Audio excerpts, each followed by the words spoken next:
What is going on, you guys? It's your boy Jack back here with another awesome science video. Today we're going to be talking about the Jerusalem syndrome, which is possibly one of the biggest enigmas in modern science and psychology.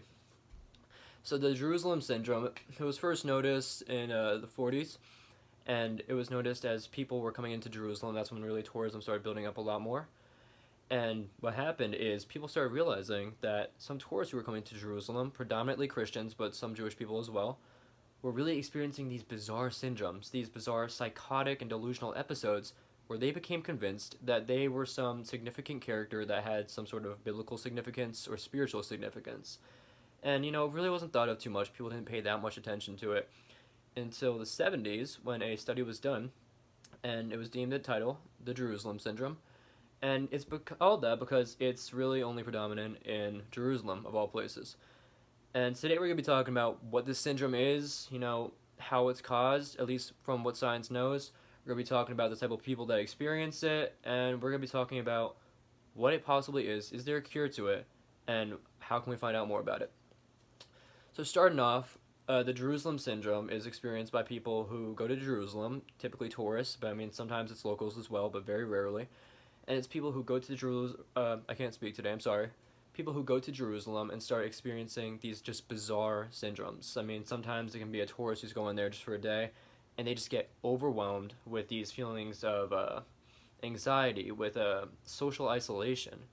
And eventually that really just evolves into this identity that they develop psychologically, where they believe that they have some sort of spiritual or biblical significance, as said before. So an example of this is I watched a video, and it was all about this gentleman who went to Jerusalem and became convinced that he was indeed the Messiah. He was Christ. He believed that he was the second coming, and he believed that because he went to Jerusalem, he found out his true purpose, which was to save mankind from all sins. Now, obviously, I know you guys are thinking this guy's clearly a nut job, and that's because, yeah, for the moment he was. But here's the thing. People don't actually know what causes it, and people don't know why this is such a widespread syndrome, because this guy was just one out of many thousands who have experienced the same syndrome. And here's what makes it bizarre. People who go to Jerusalem and experience these things, they become so very convinced that they are this identity that they've developed, that they are this person that they believe, was significant in the Bible or in religious history. And, it just becomes so overwhelming. They become completely convinced that they are this person. And so they leave. So the second that people leave Jerusalem, the syndromes automatically start going away. And that's probably what makes it such an enigma and just so puzzling and mind-boggling really to even think about. So how is it that these people are going to Jerusalem and then, while they're there, just going absolutely cuckoo for Cocoa Puffs. And then when they get back, suddenly, it's all gone. They're completely cured of the syndrome that they had. So what science has, really theorized, and what some scientific experiments have shown, is that the syndrome is, most likely related to something going on in the head, obviously, but it seems like the frontal lobe is really not doing any of the psychological work or any of the psychological functions that should. It's actually working at a minimum, while the other cortexes in the head and the other cortexes are all just going absolutely crazy. It's just they're all functioning when the frontal lobe is not, and they're making these people become very psychologically askewed, to say it like that. And when the frontal lobe isn't working, that's where we do most of our cognitive thought. That's where most of our cognitive development happens, and where most of the activity is in the brain. Once that really starts dwindling, once the function of that really, stops working, that's when things can get a little bit out of hand, and that's exactly what happens to these people with the Jerusalem syndrome. So another good example of this is the people who are affected by it. Annually, about 800 people are affected by the Jerusalem syndrome, and this is what it's most likely caused by. It's most likely caused by these people who already have some pre-existing belief in this religious significance of Jerusalem, which is true. Jerusalem is an ancient city with tons of historical significance. It's a place where, Islam, Judaism, and Christianity all kind of combine, and just has years, thousands and thousands of years of religious and spiritual significance to all these people. And so what it's theorized is people go there, and again, they already have some pre-existing belief in, Christ or Islam or Judaism, whatever it is, and they just become overwhelmed by the history of this location, by the amount of information there, and just the beauty of the city, and just all of the religious and historical sculpture and artifacts and architecture. It's just so overwhelming to them that things just start going a little bit whack in the head, if you know what I'm saying. What they start doing is they start becoming convinced that they are this person that is, significant to the Bible or significant religiously. And in some cases, these people become to believe, like they start to believe that they have some coordination with Christ, that they have some relationship with Christ, or that God is talking to them, God is speaking to them.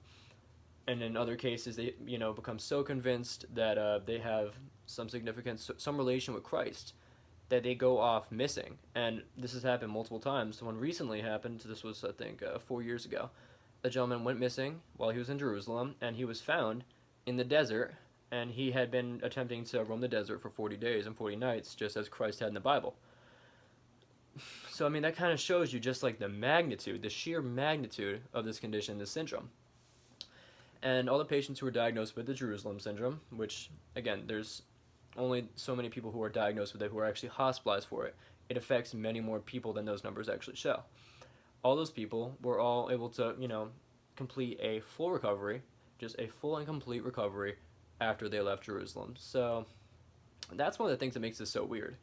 It's like this temporary condition, this temporary syndrome that only comes into play once they're in the city, once they become so overwhelmed just the beauty and the history of this, and not only that, but the religious significance of the city, that they just become so, I guess you could say, so sucked up by it. They become so intrigued by it, and so, they just fall in love with it to such an extent where they just really start losing sense of reality, to put it like that. And so Jerusalem syndrome, it's not the only type of syndrome that's really brought on by a city or a location. There's actually two other similar syndromes to this, and that is Florence syndrome and Paris syndrome. Now, Paris syndrome was noticed mostly among Asian tourists who were going to Paris, and they just started having anxiety. They started experiencing social isolation. They started, feeling thoughts of depression, things of that matter in nature. And it just got to the point where these people were diagnosed with something that science had never seen before, or science didn't have a name for, so they just dubbed it the Paris syndrome. And it's because these people were so overwhelmed by the beauty and the history of Paris that it was just overwhelming for them to an extent where they couldn't understand it. They couldn't take it. They could not psychologically, I'm sorry, I can't speak, like I said, but they could not psychologically comprehend what they were experiencing and what they were seeing. And so really to add on to that, with the Florence syndrome, it's the same thing. People become overwhelmed and just, they fall in love with the art and the history and the architecture of the city, because Florence, in case you don't know, has tons of beautiful, beautiful art. And the architecture there is absolutely phenomenal, some of the most amazing in the world. And these people just become so just fascinated and infatuated with that art, obsessed with it, to the extent where they begin to believe that maybe they have some significance with the artworks and the paintings that are in Florence.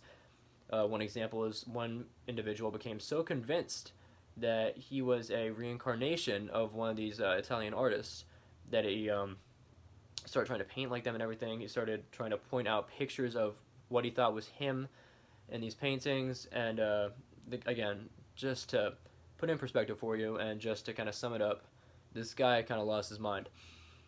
But when he left the city of Florence, somehow he was automatically cured. So, it's weird, isn't it? That this syndrome only affects people who are in the city, and once they leave, it's completely gone. Now, science just cannot explain it. No matter how many times they've tried, they just cannot explain it.